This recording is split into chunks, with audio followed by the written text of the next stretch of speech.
Jaqueline deixou a viagem registrada em sua página de relacionamentos na internet. Essas imagens, obtidas com exclusividade pela Rede Globo, mostram a adolescente durante o passeio. E eu queria mandar parabéns para minha tia Graça e para o meu amigo Bruno. Eu lembro da Thaís, todo mundo ter ligado. O embarque foi no dia 19 de julho. 9 dias depois, ela passou mal pela primeira vez. Teve febre e sintomas de resfriado. Foi medicada no hotel pelo médico do seguro que receitou Tamiflu, o remédio usado no tratamento da nova gripe.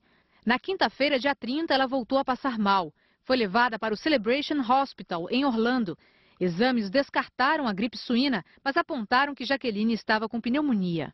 Foi medicada, teve alta do hospital por torno das 7 da manhã e foi liberada para poder seguir viagem, inclusive viajar de avião. No sábado, dia 1º de agosto, embarcou ao 12h30 no voo de volta e Jaqueline começou a passar mal outra vez. Na conexão que saiu do Panamá às 9h30 da noite, horário de Brasília, Jaqueline foi levada para o avião de cadeira de rodas. 1h30 antes da aterrissagem, médicos que estavam no voo foram chamados para socorrer a menina. Ela já estava fria, tinha sinais que ela havia tido vômito e de imediato iniciamos as manobras de ressuscitação e ela não respondia. Segundo o atestado de óbito, Jaqueline morreu às 5h43 da manhã de ontem, poucos minutos antes do desembarque no Brasil.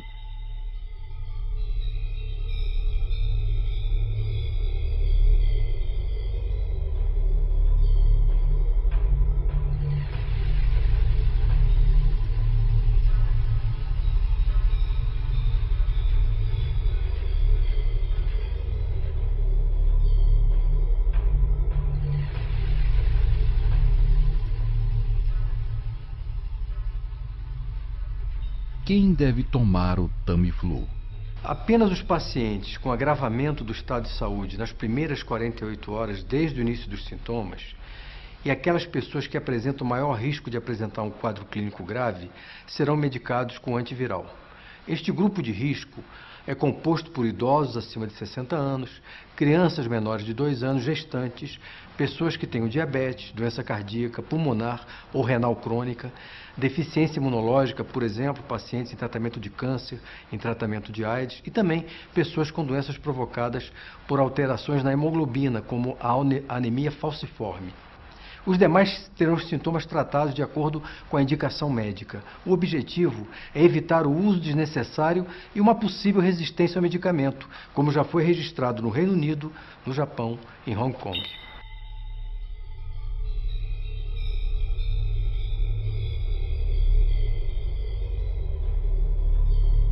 Versus a seasonal versus a swine flu.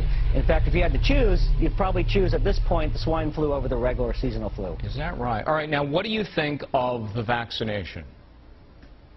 You know, I have more concern about the vaccine than I do about the swine flu.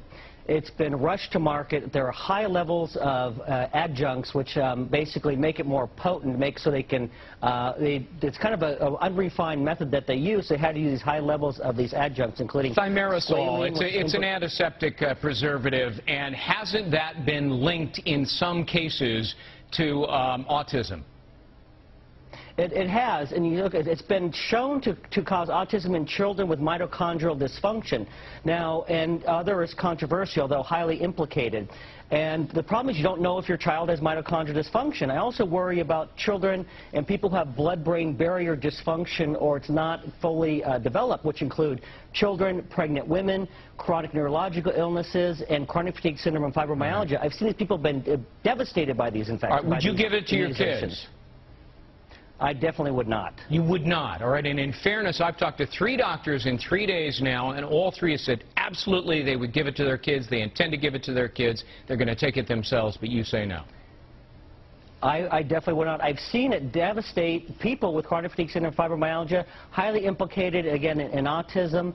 I think you're rolling the dice. It's a proven neurotoxin. It has 25,000 times the level of mercury than would be considered toxic if it was a food or water. Right. And levels get up, serum levels up to 100 times the toxic level. It's too big of a risk. All right. Dr. Kent Holtorf, an expert on infectious diseases. That's the other side. We've heard both sides now. Thank you so much.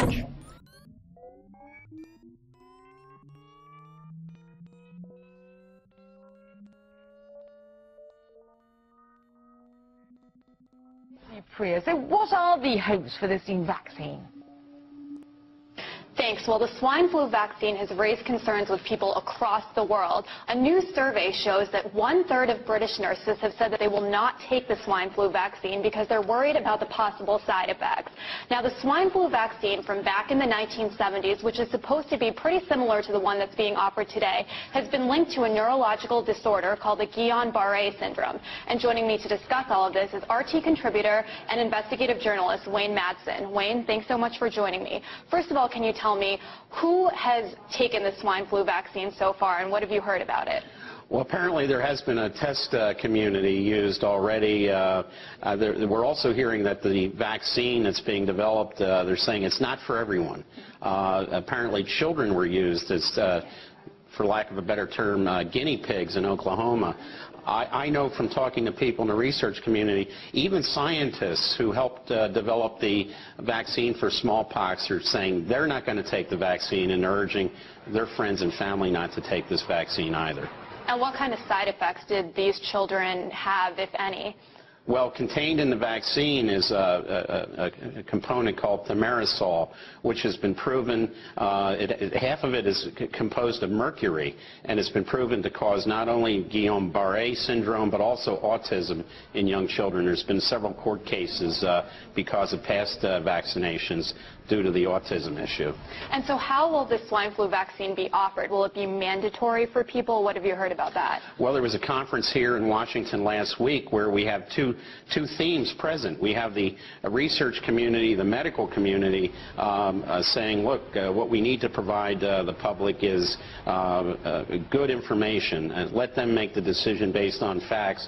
We have the emergency community, the Homeland Security, Federal Emergency Management Agency people talking about forced vaccinations, forced quarantines, basically the politicians running the show instead of the people who are from the medical community and know much better about the threat of this particular influenza. Existe uma vacina contra esta gripe? Infelizmente, como se trata de uma nova doença,